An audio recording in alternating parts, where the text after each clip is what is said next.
All right. First, I want to kick off the podcast by you doing a tight shot on Jeet's left ear because it's not me because he doesn't know how to put on a headset. Hey, Jeet, I just need you to look that way first. Oh, that's how Jeet wears his headset. I like it, dude. It's like Mac Dre. Jeet, why are you doing that?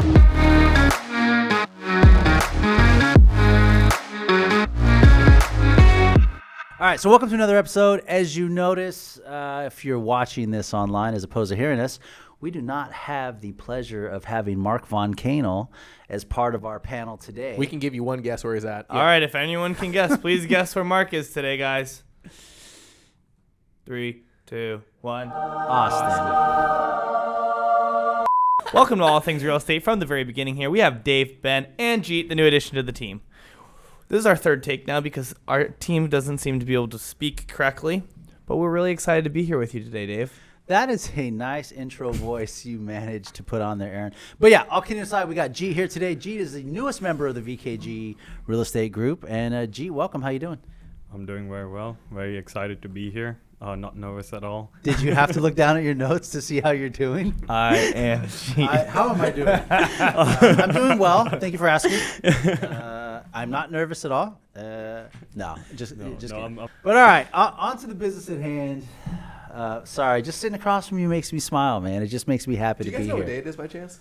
420. Elon Musk. We just want to tell all of our listeners out there, hi. Yeah. So that's a different. We're not on the Joe Rogan podcast. All right, moving right along because we're gonna have to cut about the first 20 minutes of this out anyway. Quick market update. Ben, are you really high? No, I'm crying. I think I'm. So what's going on in the Santa Clara County, Silicon Valley housing market? I'm so glad you asked. Right now, single family, condos, townhomes, we have a total of 1,207 homes, right? So again, trending slightly upward from where we were this time last week. We are getting into, end of April, beginning of May. I know, Aaron, jokes aside, you probably have 10 or 12 listings coming up, right? I mean, Yeah, slowly. A lot of people waiting till June. Yeah, which is interesting because Ben and I always talk about this. June's kind of a slow month. June and October, I don't know. I think June because of graduations, vacations, people just getting out of town, things slow down a little bit. But in either case, we're at 1,207 active properties. And to put things in perspective, we have 1,577 pending single-family homes, condos, and townhomes. So again, we have less than 1 month's inventory on hand, right? So a lot of people want to understand what that means. That means if we don't put another house on the market today, in approximately 3 weeks, in the entire county of Santa Clara, we will be out of homes or inventory for sale. And it's interesting, here it's one way. Then you look at the entire, population of the United States here. The housing market went up 11% since last month to now a total of, I think, 950,000 homes, which I'm looking at it from a farther standpoint because I feel like we are going to see the correction here. It's going to start from other states. And the more inventory I see popping up in other states and supply going up, buyers getting scared, I think it's going to slowly start to move states. California, 2023. I have a serious question. What did you take away from that? That supply is rising. Buyers are shrinking. Okay. Interest rates keep going up. This is good. It's going to create a backwards loop. Buyers are going to wait for the drive. A backwards loop? Backwards mindset. Buyers are going to start to wait for... The buyers are just going to be out there dogging. Listen, buyers are going to start to wait for the prices to drop. But if interest rates keep going up, then they're going to be waiting forever. Yeah, I think the biggest thing that changes with interest rates going up is the overall way that a buyer feels is not so urgent, right? Mm-hmm. So you take away the rat race of having to see every home on the weekend because there's 4 homes that fit your general criteria. You have to make an offer on at least one of them. Like, people are going to slow down a little bit. You're going to see, everyone out there, houses being priced way closer to what they're actually going to sell for, because if people get stuck, it's way harder to dig yourself out of the hole when you list at 1.8 and you actually want 2.5. So you've been saying that for the past couple of weeks. I know, fucking nothing's sticking to it. So I was going to say, well, when do you think that's actually going to happen? It has to happen soon. Everything's a lagging indicator. So what happens today, the news doesn't even report on for the next 30 to 45 days. Mm-hmm. So we've really noticed a change of just a little bit of a slowdown if the property's like meh property, like it doesn't have a wow factor. Mm-hmm. I feel like we've noticed that especially over the last 2.5 weeks. Fair to say? Yeah. But I do keep saying the same damn thing and nothing's changing. Hey, even a broken watch is right twice a day, right? So eventually, it'll come true. So, you just hold on to that.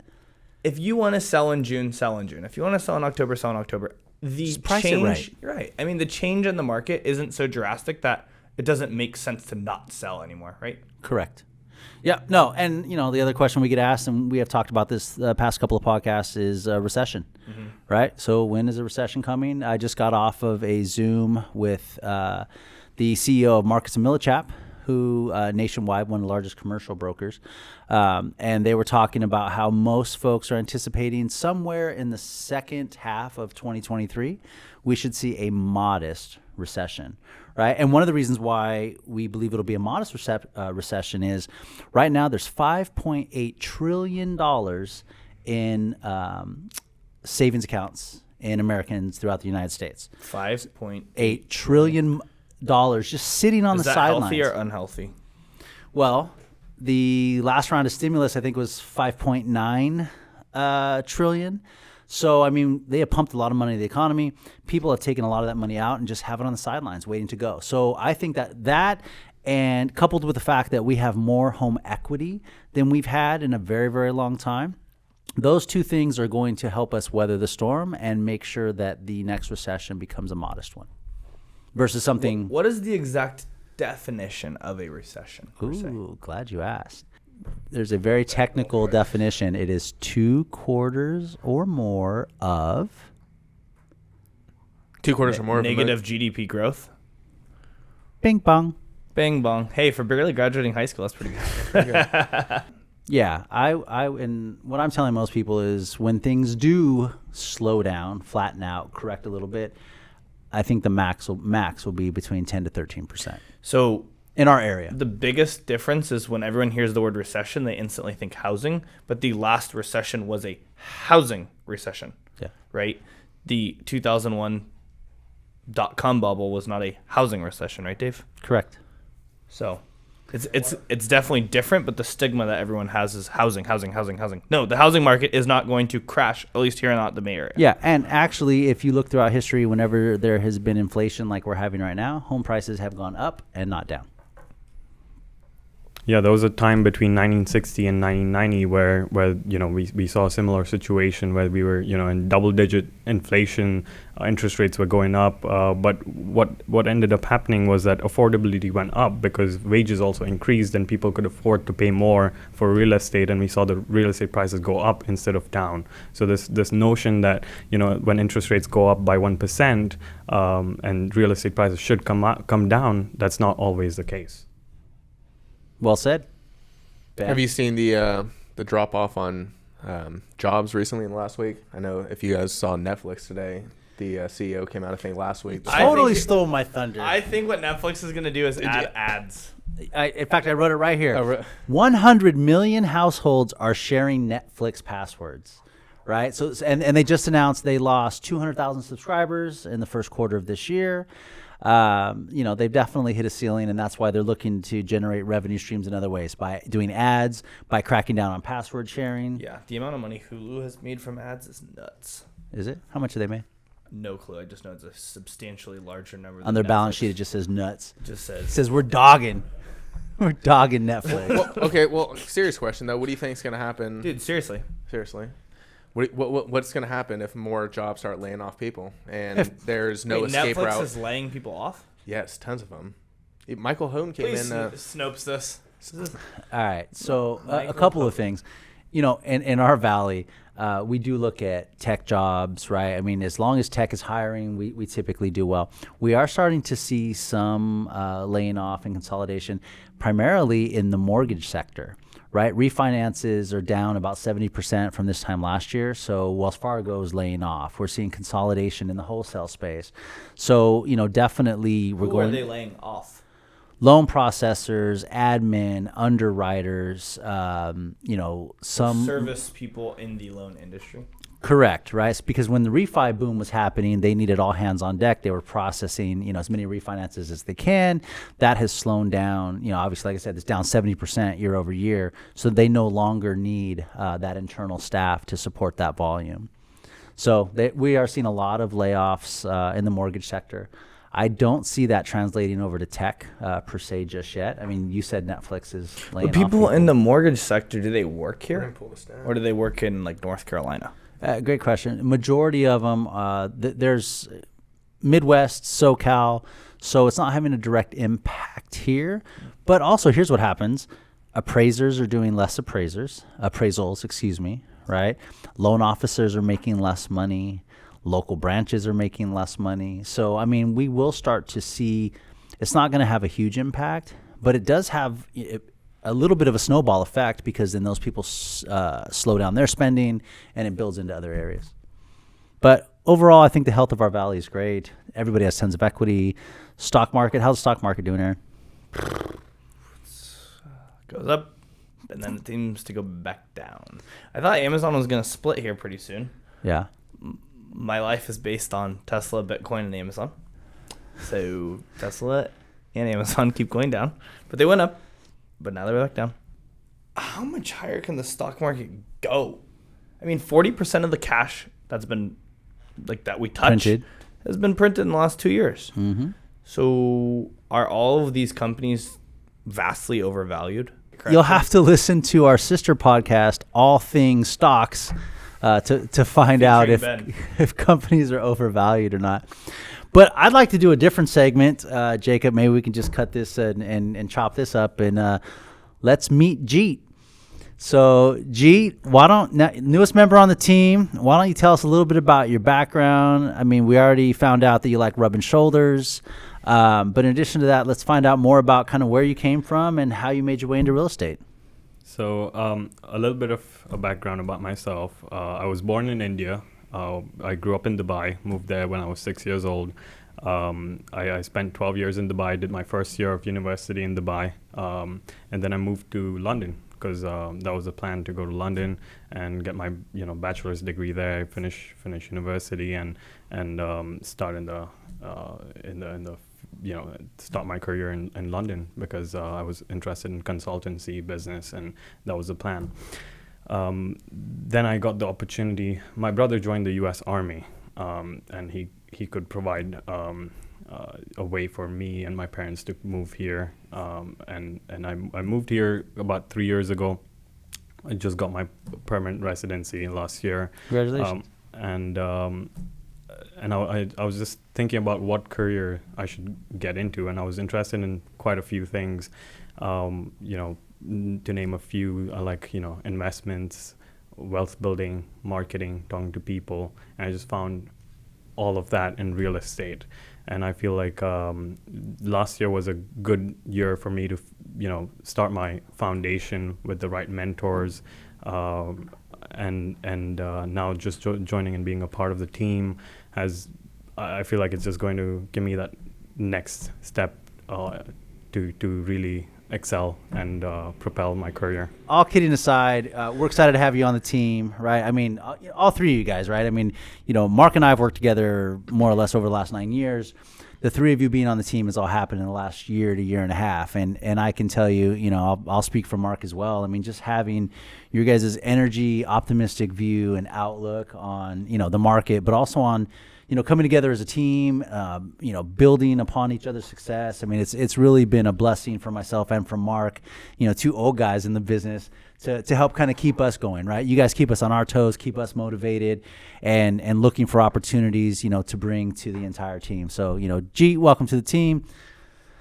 Ben and I just want to say one thing. Yeah, You're very welcome. You're very welcome. Thank you. All right. Anything else you guys want to talk about before we wrap up? I mean, it's going to take Jacob 2 weeks to cut this into something that he can actually use. What is on your list here? Yeah. Jeet has a novel. Well, I was just looking up the housing survey that was released by the SEC in 2022. Mm-hmm. They did a survey in February of this year, which said households expect rent increases to be around 11.5% over the next 12 months. The home prices to increase by 7% over the next 12 months, and the rates for a 30-year fix to rise sharply in the future to 6.7% on average, and then 3 years from now at 8.2%. Hello? And that's What are we, back in the 80s? That's the one part I disagree with. I think, and Michael Houghton, who's one of our lending partners who we will have on the show soon, he feels interest rates will come back down at some point over the next 2 years, and I tend to agree. There has to 8%. Yeah, it's not going. I could see it going 6 3/4, like it says. I think that's probably our ceiling for the short term over the next 24 months, and then it will come back down. Housing is very much a vital leg of our overall economy, and if we make rates so high that people cannot afford to buy, or that equity is depleted because of a slashing of home prices, it's not going to be good for the overall economy. Banks aren't going to be able to lend money. Credit card rates are going to be too high. We're already over leveraged in consumer debt as it is. So there's an absolute ceiling on how high these interest rates can go. And I don't think we're going to see 8+% for mortgages. Right. I think someone has to be wrong here, right? And There's it Not ain't us. me. It ain't It Dave. ain't me. Dude, you know what I think about? The I rapid. don't want to know what you Only think about. Imagine. Seriously. Okay, I'm sorry. Go ahead. What? And who gets all the money from property tax, and what the hell do they do with it?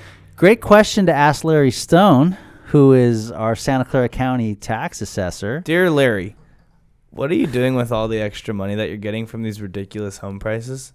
But I'll tell you what's interesting. I believe they are running they're running a surplus right now. Larry is up for re-election in November. He has been our county tax assessor for as long as I think just about anybody can remember. And it's going to be a very interesting race. One of the guys that Larry is running against is the guy that created Match.com. I'm voting for him.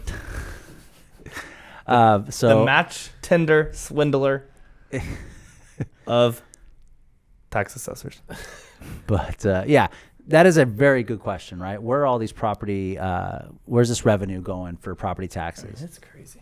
But also the great thing about our state is Prop 13, which means that even though home prices go up, your property taxes cannot go up more than how much per year, Aaron? 2%. Yeah. Very good. Well, I used to say that property taxes could not exceed 1.25%, but it seems like some areas are 1.33. It depends if there's Melrose and things like that. San Jose, though, in particular. Yeah, but And there's a conveyance fee now. the rule of thumb is about 1.25% of the purchase price becomes your annual property tax roll, and then on an annual basis, it can't go up more than 2% of the total payment, and that is a Prop 13. A lot of states don't have that. So as home prices go up, property taxes continue to rise. Reassessment? Well, I'm sorry. They just reassess you for the heck Yep. of it? Yep. Every Really? year. Every year. Yeah. I mean, that happens here in the county too. But if you do like a remodel or something drastic, right? Well, no, you get reassessed every year based on land value and construction costs, things like that, right? So whether you refinance, build, any of that. Now, if you do add square footage, so I don't know, if we maybe save this for another podcast, but long story short, if I added 500 square feet to my house, I could be reassessed and I would lose some of that Prop 13 advantage, where I would be reassessed at current housing prices based on the new square footage of my home. Yeah, that's what I was referring to. Yeah, but that's a good topic for another time. Well, in the meantime, if you want to buy, sell, invest, or talk about real estate, Ben is here for you. I'll talk your ear off. That's for damn sure. All right, Jeet, you get the last word today. Well said. Thanks, everybody. See you next week.